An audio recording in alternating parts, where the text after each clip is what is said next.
ہمارا کسی ادارے سے اس وقت بالکل جھگڑا نہیں ہے. یہ پہلا الیکشن ہوگا جو پاکستان پیپلز پارٹی لڑ رہی ہے. ہم عوام کی طرف تو دیکھ رہے ہیں مگر کسی ادارے کے ساتھ ہمارا جھگڑا نہیں. آج بھی ایک قسم کا فیلڈ سجایا جا رہا ہے. جس کے لیے فیلڈ بنایا جاتا ہے وہ اپنی جگہ پیپلز پارٹی ہر پچ پہ کھیلنے کے لیے تیار ہے اور امید ہے کہ ہم جیتیں گے. اتنا کہوں گا کہ اپنی جماعت پہ بھروسہ کرو. کسی دوسرے ادارے کو نہ کہیں کہ آپ میرے لیے سیاست کریں, آپ میرے لیے جگہ بنائیں. میرا تجویز یہ ہوگا کہ وہ لاہور پہ ہی فوکس کریں. جو میں نے دیکھا کہ وفاق میں حکومت میں ہو, صوبہ میں حکومت میں ہو, ادارے بھی آپ کے ساتھ ہو, بلدیاتی الیکشن سے ایسے بھاگے جسے پتہ نہیں ان کا کیا خوف تھا. 6 بجے اعلان جب کریں گے میاں صاحب کے ساتھ تو آفیشلی شمولیت ہوگا. لیکن میرے خیال سے جو طریقہ کار سمجھ میں آ رہا ہے کہ بلوچستان میں ہمیشہ سے ایک مخلوط حکومتیں ہمیشہ سے بنتی آئی ہیں کیونکہ نمبر گیم بڑا چھوٹا ہوتا ہے. اس کے لیے میرے خیال جعفر خان مدوخیل صاحب نے تقریباً ہر پارٹی کے حوالے سے لوگوں سے رابطہ بھی کیا ہے اور میرا خیال اسی سلسلے کو انشاءاللہ اب جب نئے دوست سارے مل کے آگے چلیں گے, کوشش میرے خیال کسی بھی جماعت کی ہو, آخر میں سب کا ذہن یہی ہے کہ بلوچستان کی خوشحالی ہو. بلوچستان میں ایک ایسی گورننس سٹرکچر کو ہم وجود میں لائیں جو بلوچستان کے ساتھ سنسیئر ہوں, بلوچستان کے معاملات کو سنسیئرلی سیریسلی نہ صرف بلوچستان میں حل کریں ایز اے گورنمنٹ بلکہ وفاق کے ساتھ ایک ایسا تعلق قائم کریں اور میکینزم قائم کریں کہ اس کے سارے فوائد بلوچستان کے لوگوں تک ٹھیک. بسم اللہ الرحمن الرحیم. السلام علیکم. اللہم صلی علی وعلی آل محمد صلی اللہ تعالی علیہ وآلہ وسلم. ویلکم ٹو سیاسی شطرنج. میں ہوں طلحہ جتوئی. آج سیاست میں بلوچستان بلوچستان بلوچستان ہو رہا ہے, لیکن ہم یہ یاد رکھتے ہیں کہ بلوچستان کے ساتھ وعدے تو کئی کیے گئے, وفا کوئی نہ ہوا. آج بلوچستان کی اہمیت اس قدر بڑھ چکی ہے کہ تمام تر سیاسی قوتیں جانتی ہیں کہ بلوچستان کے سیاستدانوں, نوابوں, سرداروں کا اونٹ جس کروٹ بیٹھے گا وہی وزیر اعظم بنائے گا. ہم یہ بھی جانتے ہیں کہ اس وقت بھی ملک کے نگراں وزیر اعظم بلوچستان سے ہیں. ہم یہ بھی جانتے ہیں کہ اس وقت بھی ملک کے نگراں وزیر داخلہ بلوچستان سے ہیں. اور جب ان کو بھی تعینات کیا گیا تھا تو یہی کہا گیا تھا بلوچستان کے اندر جو احساس محرومی ہے اسے دور کیا جائے گا. ہم یہ جملہ بہت بار سن چکے ہیں, لیکن افسوس کے ساتھ بلوچستان کو اس کا حق آج تک نہ مل سکا, جو احساس محرومیاں آج تک دور نہ ہو سکی. اگر ہم کراچی ٹو کوئٹہ کی بات کریں تو آج تک وہ روڈ, وہ ہائی وے سنگل روڈ ہے, ڈبل روڈ نہ ہو سکا. کراچی ٹو گوادر کی بات کریں تو آج تک ایک پکا پیٹرول پمپ وہاں نہ بن سکا. ترقیاتی کام نہ ہونے کے برابر ہے. بلوچستان سے وعدے بڑے ہوئے, وفا نہ ہوئے. کیا اب وہ وقت آ گیا ہے جس طرح آپ نے سنا جام کمال صاحب کہہ رہے تھے کہ سنسیریٹی کے ساتھ, سچائی کے ساتھ, پورے دل کے ساتھ, نیت کے ساتھ بلوچستان کے مسائل حل کیے جائیں پاور میں آنے کے لیے. یہ سب کچھ پاور میں آنے کے لیے. ہم تفصیلاً آج کے پروگرام میں بلوچستان کو بھی ڈسکس کریں گے کہ کتنی امپورٹنس ہے, کیونکہ آج جس طریقے سے میاں نواز شریف صاحب وہاں گئے, شہباز شریف صاحب کے ساتھ, مریم نواز صاحبہ ان کے ساتھ تھیں, کیپٹن صفدر ان کے ساتھ تھے, پوری نون لیگ کی لیڈرشپ ٹیئر 1 ٹیئر 2 بلوچستان پہنچی ہے. بلوچستان میں ان کا ویلکم کون کر رہا ہے؟ چیئرمین سینٹ صادق سنجرانی صاحب, جن کے لیے پیپلز پارٹی نے بڑی محنت کی تھی کہ وہ چیئرمین سینٹ بنے. ان کا استقبال کر رہے ہیں سابق وزیر اعلیٰ بلوچستان اسلم رئیسانی, سابق وزیر اعلیٰ بلوچستان ڈاکٹر مالک بلوچ, سابق وزیر اعلیٰ بلوچستان جام کمال صاحب, اور سب بڑے خوش ہیں کہ نواز شریف صاحب آ رہے ہیں, اور لگ یہی رہا ہے کہ سب اس اتحاد سے بھی خوش ہیں. اور بھی جو دیگر نام سامنے آئے ہیں جو اس وقت نون لیگ کو جوائن کرنے جا رہے ہیں, بہت سارے اور بلوچ سردار بھی ہیں, سابق صوبائی وزراء بھی ہیں. سردار عبدالرحمان کیتران صاحب جو نواز شریف صاحب کو اپنا سپریم کمانڈر کہتے ہیں, ساتھ ساتھ محمد خان طور, اتما خیر, محمد خان لیڈی, عبدالکریم نوشروانی, نواب چنگیز مری, نور محمد عمر, عبدالغفور لیڈی, سردار مسعود لونی, ڈاکٹر رباب بلیدی, مجیب الرحمان محمد حسنی, اور بھی بہت سارے سردار ہیں جو نواز شریف صاحب کو جوائن کر رہے ہیں.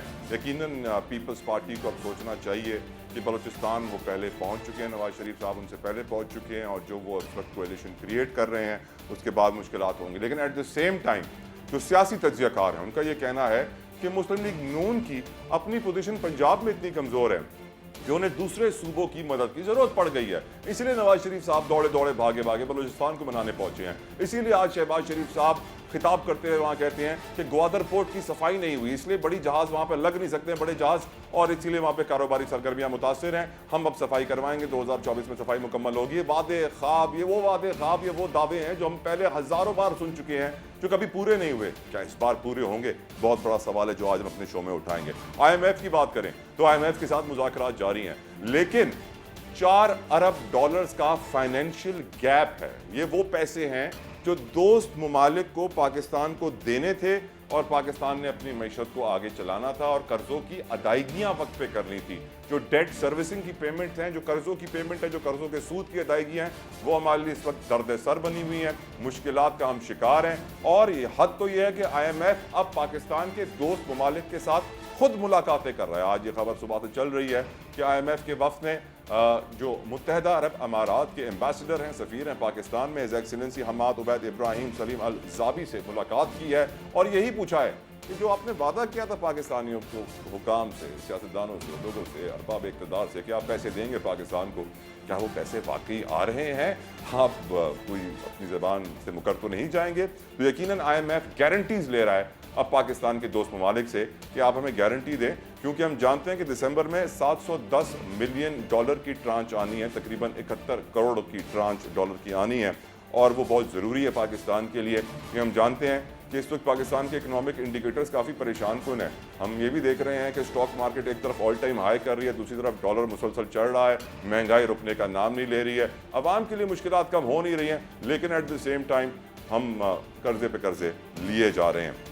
एक खबर आज मेरी नज़रों के सामने से गुजरी जिससे मेरा दिल काफ़ी दुखा। यकीनन हम रोज़ फ़लस्तीन की खबरें पढ़ के रोते तो हैं, लेकिन आज एक खबर लाहौर हाई कोर्ट की थी, इसने मेरा दिल काफ़ी दुखाया। वो खबर थी उस मुजरिम को जिसको सज़ा मिली थी 11 माह की बच्ची के साथ ज़्यादती करने की। आई रिपीट, उस मुजरिम को जिसको सज़ा मिली थी अदालत से 11 माह की बच्ची के साथ ज़्यादती करने की सज़ाए मौत, उसकी सज़ाए मौत की सज़ा तब्दील करके उम्र कैद कर दी गई।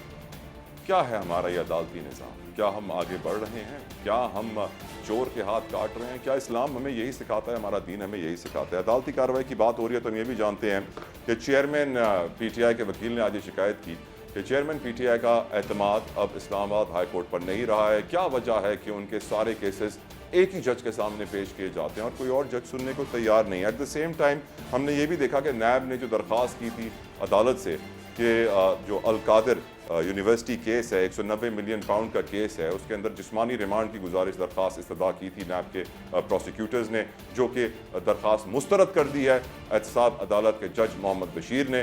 और अब जो तफ्तीश होगी वो अडियाला जेल के अंदर ही नैब हुक्काम चेयरमैन PTI से करेंगे। यकीनन बहुत सारी डेवलपमेंट्स अभी जो जोड़ तोड़ की सियासत चल रही है और जो पीपल्स पार्टी के बयानात आ रहे हैं। आसिफ अली जरदारी साहब के जो बयान सामने आया आज वो ये आया कि पीपल्स पार्टी के खिलाफ माजी में भी इत्तेहाद बने हैं, अब भी बन रहे हैं और हम उनका मुंह तोड़ जवाब देंगे। ऐसे इत्तेहादियों को हमें कोई परवाह ही नहीं है और हम आराम से इसको मनूवर कर जाएंगे, कर भी चुके हैं। ये भी हकीकत है, अब देखना ये है कि ऐसा होगा या नहीं। लेकिन जो बिलावल भुट्टो साहब ने बात कही है वो भी काफ़ी इंटरेस्टिंग है कि हम आम इंतखाबात में सबको सरप्राइज़ देंगे। सरप्राइज़ तो हर रोज़ ही पाकिस्तानियों को मिल रहे हैं। और ये भी उन्होंने कहा कि 16 नवंबर को वो KPK जा रहे हैं, खैबर पख्तूनख्वा जा रहे हैं, वहाँ पे कुछ ताज़ियतें करनी है, उसके बाद वो बलूचिस्तान का भी रुख करेंगे। और उन्होंने एक और बड़ा स्टेटमेंट एक दी है, उन्होंने एतमाद का इजहार किया है सिंध के निगरां वज़ीर आला पे, जस्टिस रिटायर्ड मकबूल बाकर पर। उन्होंने कहा बिलावल भुट्टो जरदारी ने कि मकबूल बाकर जैसे वज़ीर आला कहीं और नहीं मिलेंगे, कोई भी उनकी काबिलियत पर सवाल नहीं उठा सकता। हमें यकीन है वो पीपल्स पार्टी के साथ नाइंसाफ़ी नहीं करेंगे। निगरां हुकूमत का काम सिर्फ और सिर्फ इलेक्शंस कराना है, फ्री एंड फेयर इलेक्शंस कराना है। लेकिन क्या आने वाले इलेक्शंस फ्री एंड फेयर होंगे? क्योंकि यकीनन अगर हम अपनी सियासत पे नज़र डालें तो बहुत सारे इल्ज़ामात उसको इर्द गिर्द घूम रहे हैं। मईशत पे नज़र डालें तो इस वक्त गहरे बादल वहाँ पर भी छाए हुए हैं। और मुआशरत की बात करें तो हम बहुत सारी इस वक्त कहते हैं बीमारियों का शिकार हैं, जहनी बीमारियों का शिकार हैं, जिनके ऊपर हमें सवाल उठाना होगा। साथ साथ आज के शो में मैं डिस्कस करूँगा मलिक रियाज साहब को, बहरिया टाउन को, उनका रोल, उनका किरदार पाकिस्तान की मईशत में, हम समझते हैं कि हर बड़ा आदमी सोने का चमचा मुंह में लेके पैदा होता है, लेकिन हकीकत ये है कि मलिक रियाज साहब एक सेल्फ मेड आदमी हैं और आज कल उनके खिलाफ एक नेगेटिव प्रोपेगेंडा किया जा रहा है, उसको भी हम पर्दाफाश करेंगे। प्रोग्राम में हमें बहुत सारे मेहमान ज्वाइन करने वाले हैं। दोस्त मोहम्मद खोसा साहब हमारे साथ होंगे पीपल्स पार्टी से, ख्वाजा इजहार from MQM Pakistan, end of course हमारे साथ महमूद मौलवी साहब भी होंगे इस्तेहकाम पाकिस्तान पार्टी से, और भी कुछ अहलकार हमें ज्वाइन करेंगे शो में। इस ब्रेक के बाद आप हमारे साथ रहिएगा।